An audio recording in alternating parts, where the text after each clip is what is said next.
Normally I say good evening, but is there any good going on here? Yes, that's right. It is Saturday night, November 24th, 2018. This might be a night to remember for all the reasons. This is Teal Town After Dark, your live and interactive Sharks post game. And of course, hi everyone. If you want to be part of the show, there are multiple ways to interact with us, chat with us, and fellow Sharks fans in the YouTube chat on the page or the app. We will listen to you all. We welcome the 27 that were waiting in there. We welcome over 1,084 subscribers who subscribe to our channel. Make sure you smash that subscribe button and ring that bell to get notified when we do go on the air.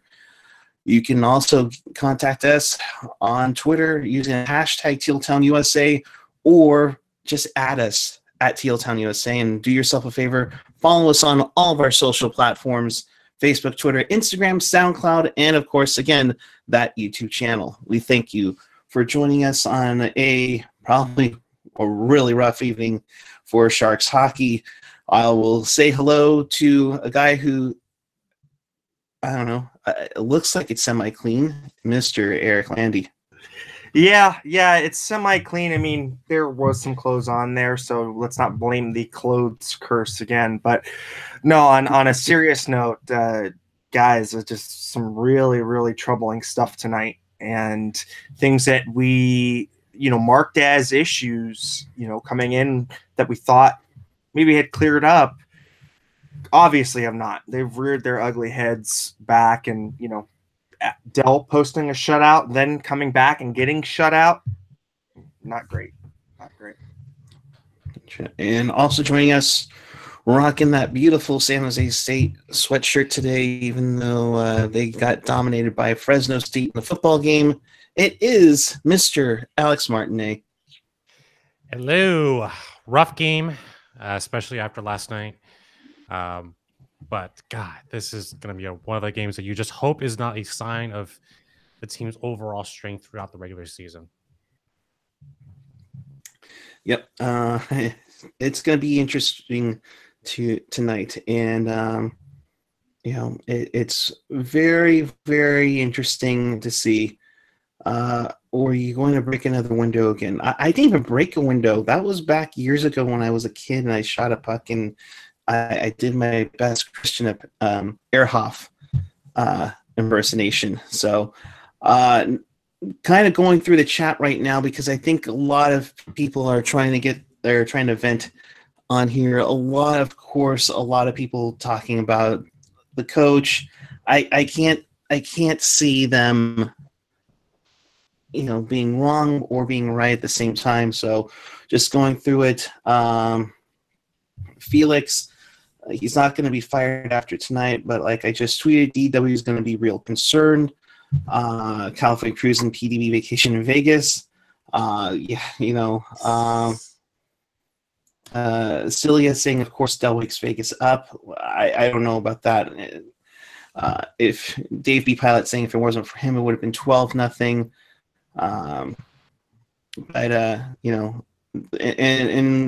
One thing that Clark 85 mentioned, we did the same thing to the Flyers tonight.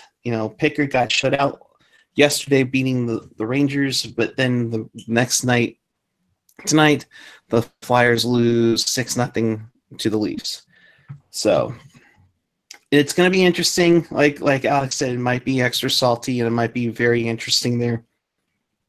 But, we shall see. But let's get things going here in the recap of tonight's game as the Sharks start their 5-game road trip. They start their back-to-back with Vegas.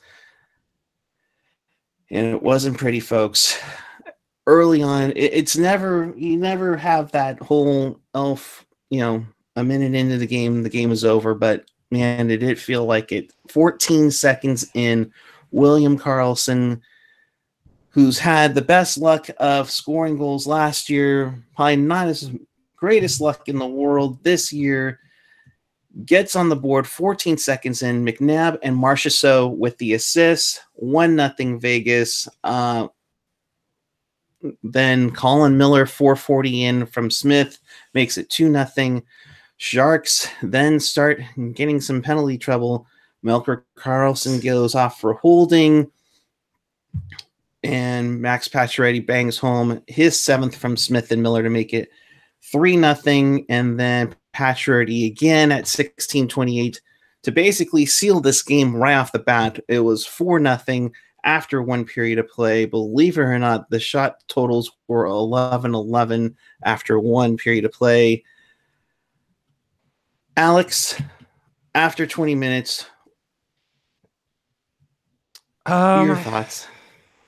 At least they didn't have to wait until the second period to let in 3 goals like usual. Ouch. Yeah. I just all 3 periods, it looks like the Sharks just didn't skate. They just kept on trimming the puck in the neutral zone, and it just led to everything. Like that's Vegas's blueprint: turn over the puck in the neutral zone, get fast transition points, and that's what it is. And for some reason, maybe it was the back-to-back, but like even if it was the back-to-back, like the Sharks' top 6 forwards were all resting with 9 minutes to go against Vancouver. So I don't know if this is a sign that PDB is not, losing the locker room, or just the team is just fatigued, but really disappointing effort considering that this was the opponent that knocked us out second round.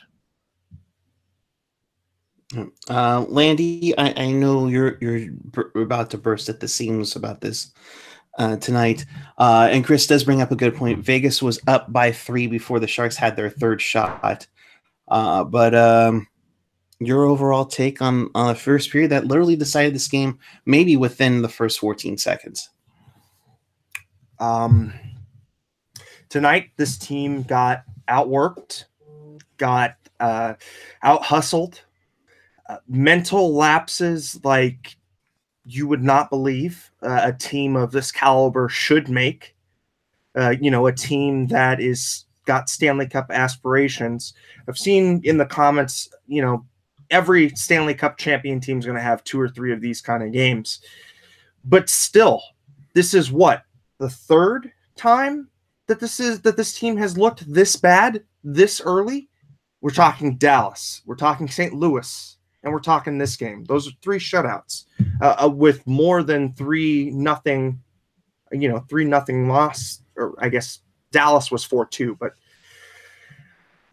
point being, this team has showed an unwillingness to play the body at times. This team has shown that if you do pressure them in their own defensive zone, that you can get them to make mistakes in front of the net. You have lackluster passing through the defensive zone. You have poor execution by the wingers coming back into the defensive zone to help out their defensemen on those up passes. And you know what? The prime, we're past grade A scoring chances. We're at prime scoring chances. You know what? You can understand if it was like a 3-0 game on a back-to-back, but to be so poor tonight, and they let it come to them. They let it come to them, and you know what? That team looked like it gave up after the second period. They just stopped skating through. Back checks back through the neutral zone were not happening anymore. You had a couple of guys come up and maybe too little too late in Kane, Barclay Goodrow. But come on, guys. After 2-0, 3-0, you've got to go to the body. You've got to have a heavier forecheck. Like I said, I guess I'm not as mad as I am disappointed. This was just not the way that you would want to come out against a team that quite honestly outplayed you in every facet of the game in that second round series. Yep. What are you reading into PDB? Showing up for the second period, and arriving early, maybe giving the players time to have a players only meeting. I think. I mean, well, let's go into that. I mean, and I have the GIF that I put together of it on my screen here. Yeah, he was waiting before the second period started, before any players came out and officials. And apparently, he let the officials know he wasn't pleased with the calls that were going his way. But go ahead, guys. I'll let you keep at it. Yeah, I mean, to me, this screams. When that happened, I immediately thought of, a coach kicking down a door, or a coach, throwing a noteboard, whatever you want to call it, or a whiteboard, across the room. This is one of those, moments that a coach has, and maybe a good, a coach that's kind of in his prime, maybe has 3 or 4 of those outbursts during his career, and you only get, 1 or 2 of those in each, stop in your coaching career with one team. That just screams of desperation. It screams of, look, I'm out here ready to go. You guys aren't. Al, you clued in on a little bit about it possibly being the coach losing the locker room. I don't know if it's that, but I'm telling you what, this is a systematic failure. This is the second year in a row that your defense just gotten eaten alive by that swarm, that swarm play style that Vegas employs. Yeah, one of the major things the Sharks can't handle is speed. Yeah. And Vegas has a ton of it. And and it was St. Louis, Dallas, and what was the other one? That was a total. This one, St. Louis, Dallas, and this one. I thought that was our fourth one. Oh, our fourth one. You keep on it, Al. I'll check. Okay, but anyways, Dallas, St. Louis, all those teams have top talent that can, go back to the end. They're faster on our top 6 forwards. They are built for speed, and maybe they don't have the experience, but sure as hell they can beat us to the puck, and that's what's hurting us right now. Like, I wouldn't want to face Winnipeg. Like, that's a horrible matchup for us. Dallas is a horrible matchup for us also. Like, and being sheer dumb luck to beat the Predators. Yeah, I think that was the game that Subban got fractured his arm, or he got injured that game, or it was something to that degree. I mean, the Toronto game was pretty bad as well. I'm just kind of going through the schedule right now. I mean, Toronto was definitely really crappy. But the 4-0 at Barclays Center from the Islanders. That was it. Yeah, and like I said, this team is riding extreme highs and extreme lows. There is no consistency between starting goalies. There's no consistency in defensive, effort and defensive system, adherence to system. And the scoring has been hot and cold, quite frankly. Mm-hmm. Go ahead, Eric. Here's my thing. And we're getting a lot of people in the chat, and we thank you all for joining us in here. But to read some of this stuff, Richard Duvall is playing well against Vancouver, to be expected. Yes, but they did start off to a great start. Vegas started off to a horrible start. Even some of the fan blogs were saying, hang on, yeah, we suck because we aren't gangbusters out of the gate. Well, guess what? They figured things out really quick. Carlson is not the problem, and Carlson is not going anywhere. They would be dumb to trade Erik Karlsson. I can't see it happening tonight. Dave B. Pilot, body isn't the problem. Physicality isn't the problem. The Sharks lineup is subliminal. Systems are mad. Mental engagement isn't there. Now, here's the thing. The mental engagement or the mental toughness of this team has been always, well, I won't say always, has been an issue for a very long time. I think you go back to, I would say, as far-fetched as '06 in Edmonton. Yeah, I'm going that far. When this team was up 2-0, they were the highest seed left in the West in the playoffs, and it just fell apart after they lost Game 3 in overtime. They blew Game 4. I mean, let's be real here, guys. There's always been that, and I hate to say the word, that choker mentality surrounded this team. It was really magnified in 2014. And how many times have we seen a lead blown up this year? Yeah, I mean, you're absolutely right, Eric. But I think there's a difference between, getting shown up or choking, having a lead and letting it slip away, and not even showing up. Tonight they didn't show up. I did not. That team was at half of its mental capacity. Yeah, and this is probably the second or third game where you could say they just didn't show up at all. And it was kind of odd seeing Dell get the back-to-back start, because normally it's. I like the move though. That the move took guts. And I was saying it last night.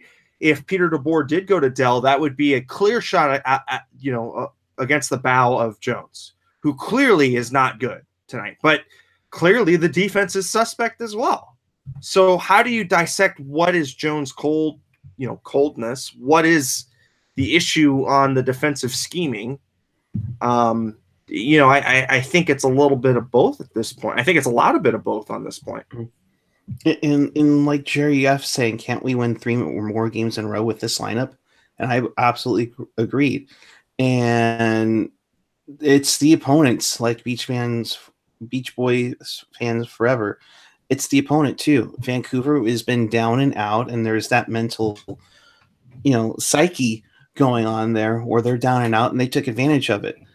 Vegas was coming off a strong 2-0 shutout against Calgary, and I think having that at home, having back-to-back at home, they fed off getting on their teams early. We've seen it before many times. We saw it last year in the playoffs. Getting on teams early gets their mental toughness, mental psyche out of it, and it's lost. And it triggered on, and it showed in the second period as we slowly get back into things. William Carrier, his fourth from Ryan Reeves, makes it 5-0 at 3:27, and then William Carrier goes off for hooking against Erik Karlsson. Sharks didn't do anything on the power play. They did have some chances. I'll give it to them. Then things started to get a little more interesting. 13:06, Evander Kane takes a high stick against Brayden McNabb. The Sharks kill that one off. And then just 35 seconds after he's out of the box, Evander Kane takes a tripping penalty. Personally, I thought it looked closer to kneeing. It looked very borderline like he was playing kneesies with Tomasz Nosek. He also said you're uneffing believable to a ref as he's going to the box, and that's where the unsportsmanlike came in. And then they call him for abusive officials and abusive language, and that also got him the 10 in the game, and that's why he was gone. And PDB was already hot about that. Jonathan Marchessault at 16:34 gets a slashing call on Barclay Goodrow. They play 4-on-4. At that same time, Peter DeBoer gets tossed out as a game misconduct head coach, and was somehow, they say it was served by Evander Kane, but I don't know how that's possible in that sense. But and apparently, I've been getting tweets that saying that maybe Ron Wilson has been one, but I don't recall a Sharks head coach ever getting tossed out of a game in the 28-year history of this franchise. And I thought I could have sworn T-Mac got one. Yeah, T-Mac, Ron, and also what was the other? Sutter? Daryl? Daryl, yeah. Yeah, I could have sworn that T-Mac got one. I don't. I'll have to take a look at that. But I've been looking for it. I remember seeing T-Mac getting thrown out. So Yeah, so it's happened. Yeah, how long did Sutter coach that long without getting injected? I yes, Andy, man, yes, he was tossed out tonight. So it was crazy about that. We were expecting to hear from the coach as we do after the game, but maybe because he was tossed, he's unavailable to the media. Nonetheless, third period now to just quickly finish this up. Alex Tuck gets his seventh from Theodore at 5:58 to make it 6-0. That goes on to be your final. Now, one thing I'm going to say about the third period, Dell made some pretty good saves to keep it at just 6-0. And so it was really interesting to see. The parade to the penalty box continued. Eakin and Hurdle each got roughing coincidental minors. Carrier got roughing against Dylan. Barclay Goodrow got an unsportsmanlike conduct penalty, and then he got a 10-minute misconduct and a game misconduct to add on to it. Justin Braun looked like he was going to be getting slew-footed by William Carrier, and then he roughed up Carrier by pushing his head into the glass.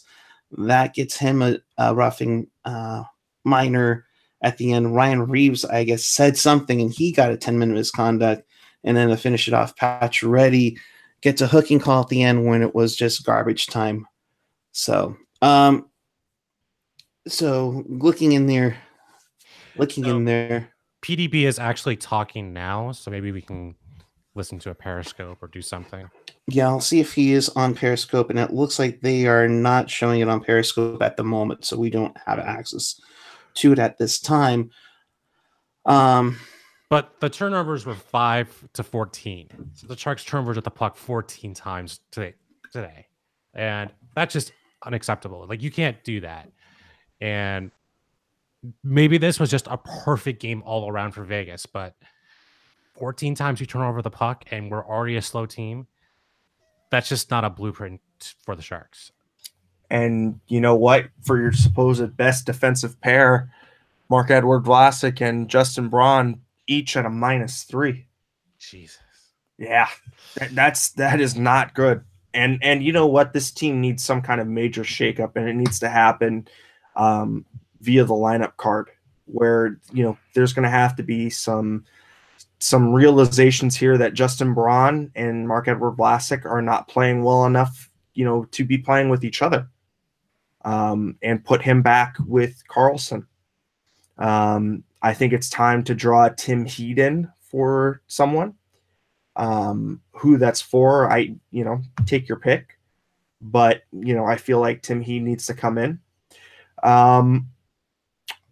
I think that it might be time to, I don't know, sit LeBanc or sit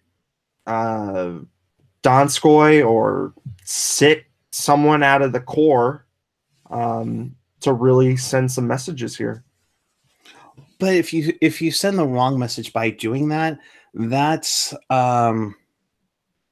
that could really ruin the team's psyche there, and it might have a negative aspect on it. And I get where you're coming at, Landy, in that sense, but I'm a little concerned. And Dave V. Pilot saying sit Melker and Goodrow. You can for positive for hockey. There's no chemistry at all between anyone in this team. And I think Brett Hedican said it, really honestly in the first intermission. He's like waiting for a response. Yeah. What was this response? And honestly, there really wasn't much of a response there. I mean, if you're roughing people up and everything, you didn't do that too well. And I don't know. I mean, they definitely got their shots on goal, but it's just, I don't know. Kevin Lacey even saying, I like how DeBoer got tossed and the camera cut to Pavelski laughing on the bench. I didn't see that. So that would be quite interesting if that was the case. Even see that. 4 paws up, no response for stupid calls or stupid goals, or no standing up for each other. Well, okay, now with stupid calls, you can't really say too much. Otherwise, you're going to get a 10 in the game, apparently. They need to come together as a team. And they really need to do it in more so than anything right now. So it should be interesting to see here. And we're getting some audio in via AJ. Thank you, AJ. As we'll play this part for what we have for PDB.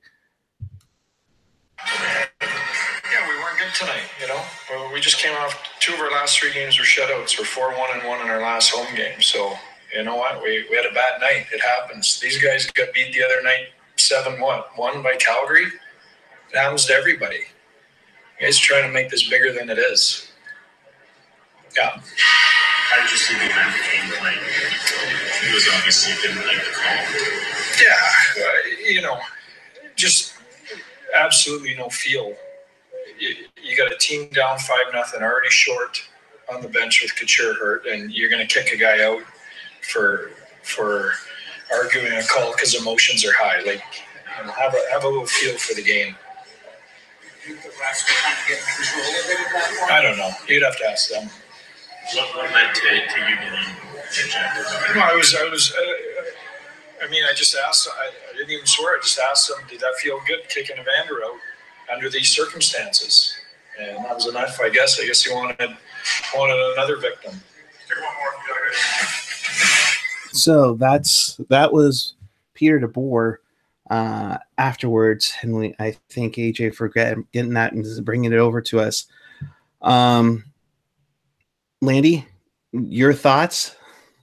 Well, first, I'd like to say, if you haven't already subscribed, please go ahead and hit that. I think we're topping somewhere in the 60s range, so that's really awesome. For for this kind of a game. What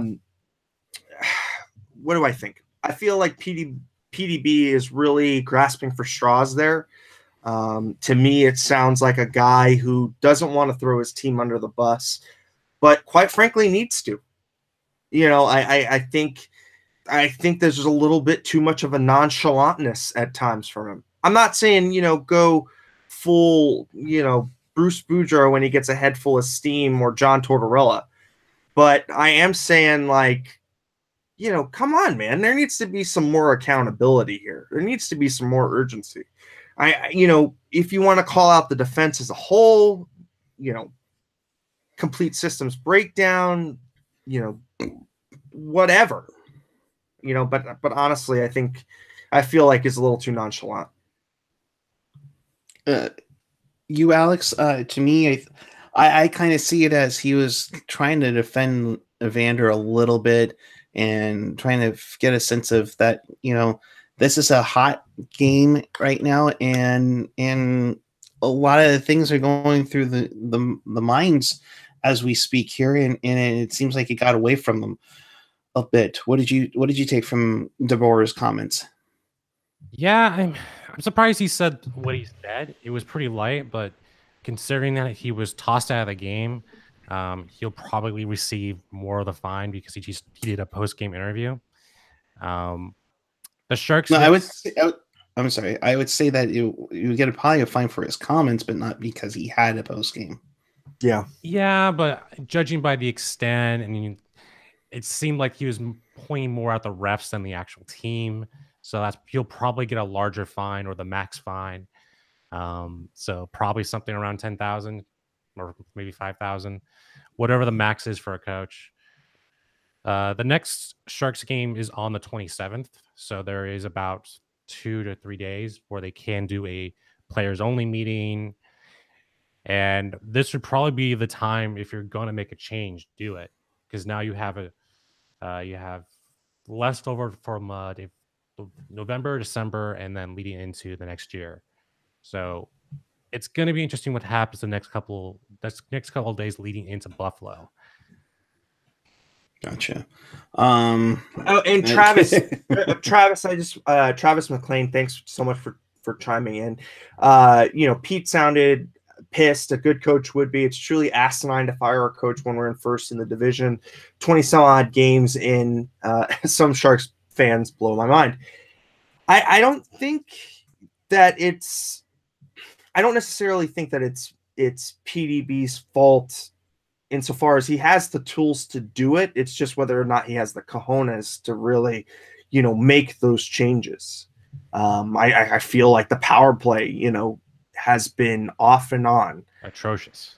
Yeah. It hasn't been on. I feel like our defensive schemes are not being executed well. So, I agree. It would be asinine to fire the coach at this point, but it behooves him to try and motivate this team in a different way than he's already doing now. Right. I do think his job is safe just because he's, in the division lead. But if he's lost the locker room and he's lost, EK, that's Erik Karlsson, then potentially you move, PDB and maybe get someone like Joe Quibble who you might respect more just because he's been there. Yeah, here's the thing. I think with replacing a coach, the last time the Sharks replaced a coach was Sutter for Ron Wilson back in November of 2002, and I think at the time they were like 8-12-4 at that time. The thing is, this team, and granted, we all hear about how horrible the Pacific Division is because, heaven forbid, we don't hear about how horrible the Penguins are in the Metro because, NBC wouldn't allow that.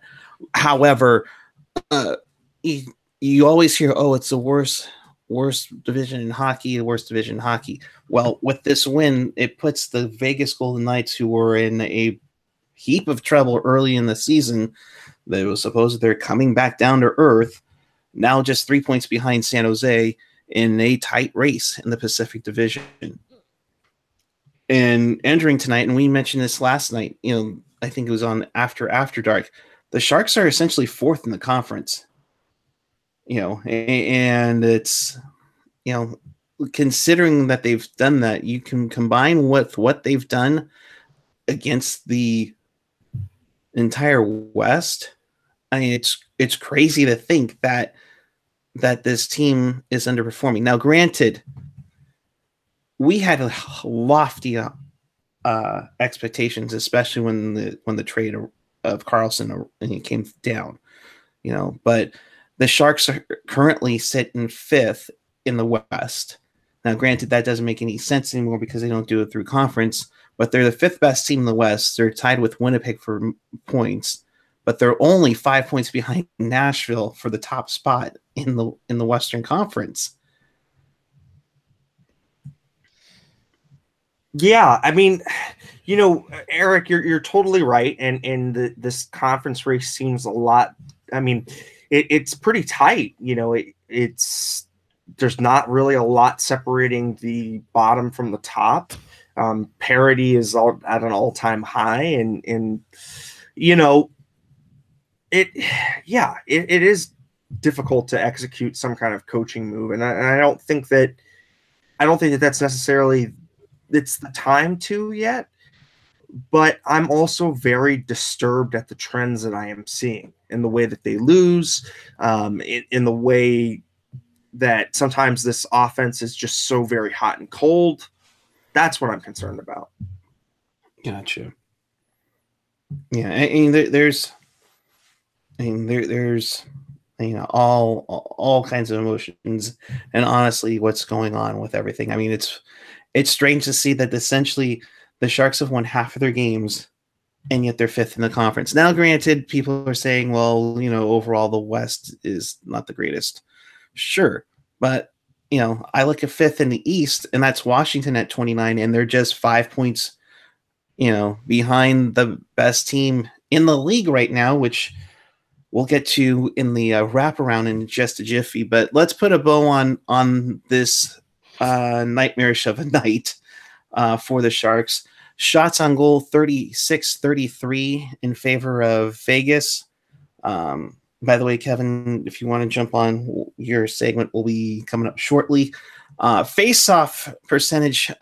Sharks won the face-off battle 57-43. Power plays were abysmal on both ends. San Jose was 0 for 3. Vegas was 1 for 6. PIMS, a combined 64 penalty minutes. Of course, San Jose taking 44 hits. Sharks out-hit the Knights 33-25. The block shots were even, 17-16 in favor of San Jose. Giveaways were about even, with San Jose having one more. You guys mentioned it earlier. Vlasic and Braun -3. Dylan and Carlson -2. Ryan and Burns 0. They were even on the night. Ice time has been a huge thing we mentioned in the past before. Tonight, Joachim Ryan got 16:43. Braun got 17:36. That was quite interesting. Erik Karlsson was under 20 minutes tonight. But Brendan Dillon had more time on ice than Erik Karlsson on this night. Aaron Dell with 30 saves on 36 shots. I thought after that nightmarish first period, he came in and stayed with it. I mean, kudos to him. I think after that first period, only allowing 2 goals on the last 25 shots on there. So, Aaron Dell regained his form, but unfortunately it was too little too late. Marc-Andre Fleury, back-to-back shutouts. His 5th shutout of the season for Vegas. He stopped all 33 shots that he faced on this night. Carrier with the goal, Pacioretty with 2, Wild Bill Carlson with the goal, Alex Tuck with a 2-goal, with a 2-point night, a goal and assist, Riley Smith with 2 assists. So, that being said, we close the book on that. We want to welcome those of you who have finished watching Brody and Curtis to Teal Town After Dark. This is your live and interactive Sharks, and about just a moment, Barracuda post-game show. So do us a favor, hit that subscribe button down below. Make sure you hit up Teal Town USA for all your Sharks and Barracuda needs. We do this after every Sharks game, home and away, regular season playoffs, you name it, you love it. And so we thank you, and we thank you to all 64 people watching on the YouTube this evening. So with that, let's get this thing rolling, as it's time for, it's not as fancy as AJ said, forgive me, but it is time for some Barracuda 11.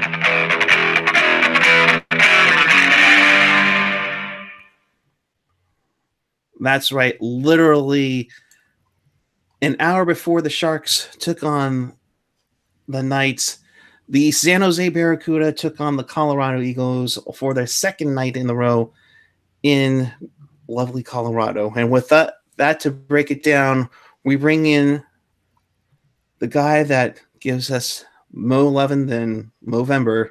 It is Kevin Lacey. Kevin, how are you? Your season debut on Teal Town After Dark. How are you? Good. It's about time. I'm good. How's everybody? Well, okay. I shouldn't ask that. How's everybody feeling about some Barracuda talk that is slightly better than the Sharks talk this evening? I'm ready. I'm ready. Please give us some good news. Give me some good news. The good news is the Barracuda did not trail for 65 minutes. The bad news is they lost anyway, 4-3 in shootout. Womp womp. Womp, womp, womp. Yeah, to the Colorado Eagles, the newest team in the American Hockey League, affiliate of the Colorado Avalanche. Bet you couldn't guess that. I actually thought, yeah, right? What? The Barracuda actually played a pretty good game tonight, especially considering that Roy Sommer really jumbled the lines all around. You saw Francis Perron playing with basically the third line center, Alex True, and the fifth line center, right wing, John Martin tonight. which I'd like to actually get to in a little bit. But just breaking down the scores real quick, Jeff Viel, who's kind of become the power forward on the Barracuda. He was the captain of, who was it? Akadi Bathurst. I can't remember who won the Memorial Cup last year, but he got his third goal of the season. Basically started the breakout from his own corner, went all the way up the ice, parked in front of the net, got a goal. That's what you want. The Eagles tied the game up 1-1 with just 6 seconds left. Ty Lewis just off a turnover by Nick DeSimone, and unfortunately that made it 1-1. Zach Fry got his first goal of his pro career, only his second game of the season because he's been a healthy scratch for the other 13 games this season, but he was flying out there tonight. Looked like he's trying to get a permanent spot in the lineup, which is, of course, what you want out of your developing players. You want them all to be hungry, and I know a lot of you in the chat have said, send some players down, bring some players up. Well, you got to be hungry at any time. So Zach Fry with his first of the year. Then Justin Falk with his 7th goal in the last 8 years in professional hockey. Unfortunately, beat Josef Koronash clean 5-hole for literally his 7th goal in 8 years to make it 2-2. John McCarthy on the power play, basically, again, parked in front. Rourke Chartier's shot was blocked and went directly to McCarthy, put it in 3-3. But then Martin Kaut, first-round pick of the Avalanche this past summer, tied the game up with just over 5 minutes left. OT was crazy. Francis Perron had a breakaway in OT and blew a tire and went flying into the corner. That was just kind of how the whole night went for this organization. So then in the shootout, the Eagles scored twice. Barracuda, Gambrell made his little fancy fake shot deep to the backhand. Francouz wasn't fooled, and then I'm trying to remember who took the second shot, but he missed the net. Manny Veeder took the second shot, missed the net, and it was over. So the Barracuda fall 4-3. But a good game, much better game than the Sharks tonight, guys.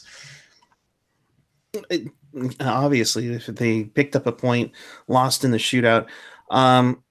Francis Perron, who is that other quote unquote missing piece that nobody talks about this trade, he's been on a great run this season with the CUDA.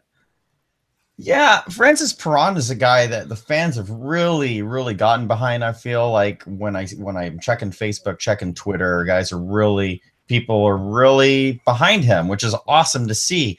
He's a guy who scored 10 professional goals for the Binghamton/Belleville Senators, and now he already has 9 goals for the Barracuda. So he's a goal away from tying his entire career high going into this season. Career total going into this season.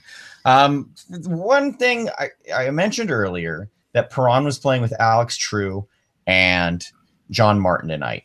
And I really like that lineup change. I've liked the lineup changes Roy Sommer has done, because you cannot rely on the same thing getting you through the whole season. Sure, the Barracuda would love to go 50 and 20 and 18 or something, but when it comes down to the playoffs, if they figure out your formula, we've seen it time and time again with the Sharks, if they figure out your formula and you haven't been practicing different things, you're screwed. So Francis Perron has been dynamite with Dylan Gambrell and the now injured Vincent Praplin. And so let's switch it up. Let's see what he can do with other guys. A lot of people that I saw were upset Perron hasn't been called up, and Lucas Radil was. Lucas Radil is a 28-year-old European journeyman, basically, at this point. It's now or never for him. Like, the Sharks need to see whether or not he's an NHL player now. They have time with Francis Perron. So let's see what he can do on a consistent basis. I think you're right, Eric. He's been great so far this season, but let's make sure that he is ready by the time he gets an NHL call-up. I completely agree. Make sure that he's been lights out, especially with guys who've been with the big club already, with Chartier and Gambrell down there now. How are those guys looking in the CUDA? And for that matter, Are they? I mean, with everything going on right now, who's the next guy to get that call up? Dylan Gambrell, to me, really is the best skater on the team. I think the two goalies make a strong argument for being the two best players on the team this season so far, with Antoine Bibeau and Josef Koronash. But Dylan Gambrell is noticeable every time he's on the ice. He's kind of been snake bitten by points, and I'd say consistently putting up points because of all the fluctuation with him on that shuttle between the Sharks and the Barracuda. But I think his game, like watching him, he's very consistently getting offensive opportunities. And I think that goes a lot further than him scoring 30 goals at an AHL level. You know, I'd rather see him have good tendencies before he becomes a full-time NHLer. If I was going not so much off the board, but a name that really needs to be spoken about more is Max Letunov. 6'4", kind of lanky, but getting stronger. Centerman, wins a lot of face-offs. I know Hockey Jerk's big on Letunov. There's a lot of good upside. He's obviously a Russian player, but he's an Americanized Russian player. He plays all three zones. So Nick Nollenberger had a great article on the AHL.com earlier this morning, I believe, about Letunov's journey to professional hockey. Check that out. But he's the guy I think most deserving of getting a look. Maybe not a full-time call-up, but a look. Cool. And one last thing before I go, so I'm just clarifying. I remember it was points percentage last year as the determining factor. Is it still points percentage, or did they go back to points now? It's still points percentage because the Pacific Division still, for whatever reason, is a 68-game division, despite the fact that there's 7 legitimate teams in the Pacific now, because San Antonio and Texas in Cedar Park, Texas, are now in the Central. I don't know. But I was just curious by that. I didn't mean to throw you off, because I know whenever I go to the standings page at the AHL.com, it always gets to points and not percentage. So yeah. I need to double check on that, because I believe there's still a team that plays 76 in the Pacific for whatever reason. Interesting. I'm not sure. I got to double check on that, but I feel like there is one team. Might be Colorado, actually. Gotcha. Yeah. Interesting.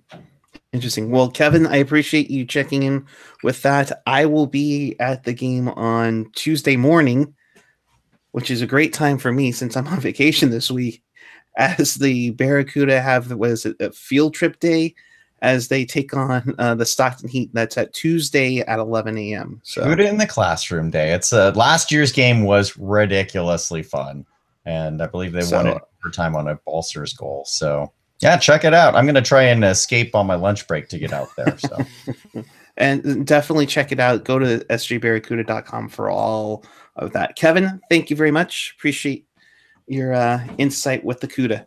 Absolutely. Thanks, guys. Have a good night. You too. Awesome. All right. So that was Kevin Lacey making his season debut. We hope to have him on a lot more this season. So with that, Landy, is it time? Yeah, I'm not going to even fight you on this one. Boy, that's the spirit. It is time for maybe. Time for me? No. He's trying to work his computer, but can't. The goddamn common courtesy to give him a reach around. It's wraparound, damn it. It's right. Reach around. No, it's wraparound, because, again, as I say, when was the last time you had to reach around in the NHL? Just say. Tonight. All right. We had a plenty of games in the NHL tonight, and a lot of noteworthy games as well on this night. So let's get into it. Capitals beat the Rangers 5-3 on New York's home ice. Dowd, Vrana, Ovechkin getting his 17th, Connolly his 4th, Tom Wilson scoring in back-to-back games. He gets his 4th as Copley gets the victory over Georgiev in the battle of the backups in Manhattan. In St. Louis, it was line A5, Blues 4. No, I'm sorry. It was Winnipeg 8, the Blues 4. That's right. Patrick Laine scores 5 goals. The last time that a person did that was Johan Franzen in 2001. He gets 5 and all of a sudden takes over the league lead in goals. Blake Wheeler also getting 2 on the night. I'm sorry, no, he got his 4th of the night. Or 4th of his season today. Easy for me to say. Perron, Verisenko, and Maroon, along with O'Reilly for the Blues. The Blues 8-11-3. The Jets now go up to 28 points at 13-7-2. Speaking of turnarounds, the Flyers had a shutout over the Rangers yesterday. Tonight they were shut out. This time to the Maple Leafs 6-0. Andreas Janssen, his first hat trick of his career, along with Josh Levo, John Tavares, and Patrick Marleau. The former Shark gets his 5th of the season as Calvin Pickard loses over Garrett Sparks. Steve Dangle will be exceptionally happy on the next LFR.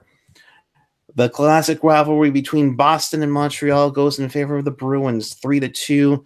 Backus, DeBrusque, and Moore get the goals for the Bruins, who win it late with under 3 minutes to go in the regulation. Duran his 9th, Tatar his 10th.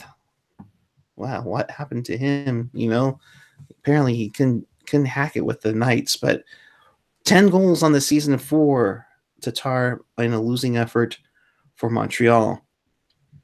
In Detroit, the Red Wings lose to the Sabres in a shootout 3-2. Skinner and Thompson for the Sabres, Larkin, Mantha for the Red Wings. Olmark gets the win over Jimmy Howard. The Sabres have now won 9 in a row. And yes, that is the Sharks' next opponent on Tuesday. The surging hot, the best team in the NHL, the Buffalo Sabres. And for the sake of AJ Strong, he hopes Pominville doesn't score one to add on to the population of the city. In South Florida, the Blackhawks get a victory 5-4 over the Panthers. Kampf, Kane, Fortin, DeBrincat, and Gustafsson, he had the game-winning goal in overtime. Former Shark Mike Hoffman, his 11th of the season. McCann, Ekblad, Vetrano are your goal scorers for the Panthers. In Brooklyn, the Islanders beat the Hurricanes 4-1. No goal celebration here, folks. Bolivier, Bailey, and Pellick getting the goals for the Islanders as they get to 26 points on the campaign. The Hurricanes, 25 points. The Penguins beat the Blue Jackets 4-2 on this night. Jake Gensel with a hat trick on this night as DeSmith is now kind of part of the goalie platoon in Pittsburgh with Murray out for a while. Corpusalo takes the loss for the Neon Buggers. In Denver, the Avalanche beat the Stars 3-2. McKinnon, Confer, and Rantanen, your goal scorers there. Hudobin was the losing goaltender, while Fasca and Jamie Benn get the goals for the Dallas Stars, who came back a little too late. The Stars are at 26 points. The Avalanche are now at 30. We mentioned to you the Knights beating the Sharks 6-0. Final in Los Angeles. Vancouver beats the LA Kings 4-2. Oh my God! You gotta retire this. Elias Pettersson, his 13th goal of the year. Drew Daddy gets his second as the Kings stay at 15 points, while the Canucks go to 11-13-2. They end their skid tonight against LA. And briefly looking at the standings before we start wrapping things up in the Western Conference, because we have hit that quarter pole. We've hit that Thanksgiving talk about, where your team is at. San Jose clinging to first place by a thread at 28. Calgary's at 27. Anaheim and Vegas are tied at 25. Nashville's at 33, and behind them is Minnesota and Colorado at 30. Your two wild cards would be Winnipeg and Dallas. Vegas on the outside looking in because they have played one more game at the moment. Vancouver now at 24 points. They're creeping back into it now that they've ended their streak. Chicago 23, and of course the Kings are at 15. So that is your NHL wraparound. And so we come up to Tuesday at 4 p.m. as the Sharks take on the Sabres. To which I say, final thoughts and where the people can find you, Mr. Alex Martinet. Final thoughts. Okay, well, I'm glad this game is over, even though we lost 6-0. Move on to the next one. But this team has just way too much talent to allow even a 6-0 loss or a blowout. This is the 4th blowout this season. It's just not acceptable. And this team has just lacked consistency all throughout the season, and it just shows. Like, when was the last time we've had a 3 or 4 game winning streak? It's just, this team is just, it's one of the most frustrating teams because it has so much, talent to it, but don't know where it is. Don't know where the mindset is. But you can find me on Twitter at Al Martinet. Always there to chat. And yeah, Buffalo is going to be interesting. Very interesting. More interesting than ever, even though they pretty much have our number in Buffalo. Mr. Eric Landy, thank you for joining me as well. Your final thoughts and where the people can find you. The final thoughts are, I think I'm going to go get some vodka. And hey, it's Saturday night. You don't have to work tomorrow, right? Exactly. So go drown my sorrows in a bottle of vodka. And then as far as the game goes, do everything exactly opposite of what you did tonight. is pretty much all I have to say about that. Normally, I think AJ has the clip of Pav saying, way to keep doing it, whatever it is you're doing there. You're doing. Just do the opposite and go with Ray Ratter. Just win the game. So AJ Strong. Does Simic ever play hockey again? I mean, this poor guy has been sitting in the press box for close to 2 months. It'll be interesting to see. And for that part, Tim Heed, I guess, played a horrible game last night to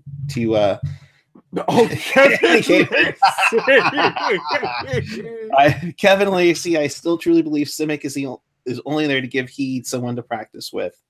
Yeah, or let's be honest as to what it really is. They're afraid of losing him like they did Ryan Carpenter on waivers. So, anyways, I'm sorry, Landy, you were finishing up. Go ahead. I was just laughing at this rest in peace Simic little chat blurb. But yeah, I mean, you can find me on all the social medias using my first name, Eric, last name, Landy. And that's spelled with a K and an I. And yeah. All right. Thank you very much, Landy. In case you missed anything, you want to watch this wonderful thing again, check us out on tealtownusa.com or your favorite podcatcher, whether it's iTunes, Google Play, SoundCloud, Stitcher, TuneIn, and of course, smash that subscribe button and of course, ring that bell. That'll notify you when we come on for anything and everything Sharks and Barracuda. So check us out there at Teal Town USA. Of course, you can follow. Hey, Eric, I would subscribe just for those lovely impressions. See how much they love him? They just love him. Wait till they hear Rick Jennerette on the next show. That's right.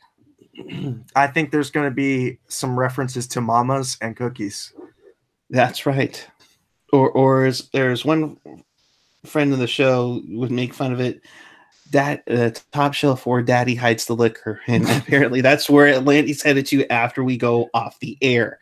Yep. As always, you can follow me on Twitter and the Instagram at PuckGuy14, helping out a little bit here and there with the pregame reports along with AJ, and also just be on the lookout for anything we drop. We could be dropping something surprising on you very soon, so keep on the lookout for that. Of course, we'll be back with you Tuesday night following the Sharks and Buffalo Sabres as they begin a second set of back-to-backs for an interesting road trip that continues on with Buffalo, Toronto, Ottawa, and Montreal.